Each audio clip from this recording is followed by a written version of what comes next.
Nakatikim ka na rin ba ng mapanghe at mabuhok na ekop?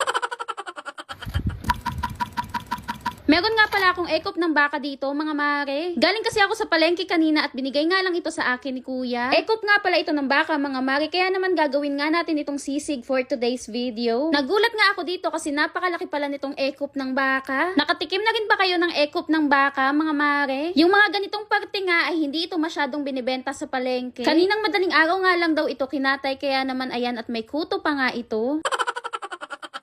Napakalakas nga rin ang amoy nito at napakapanghinga rin talaga. Kaya naman ito nga at inumpisahan ko na nga itong hugasan. Gagamitan ko nga rin sana ito ng pH care, kaso nga lang suka at asin nga lang ay kayang-kaya na nga daw matanggal ang panghi nito. Nag-search nga rin ako kung anong luto ba ang pwede kong gawin dito, kaso nga lang wala akong makita sa YT. Nabanlawan ko na nga pala ito, kaya naman hindi na nga ito sobrang panghi. Ngayon naman ay lalamasin ko naman ito sa asin. Pati nga yung loob nito ay kailangan nga rin talagang linisin. May mga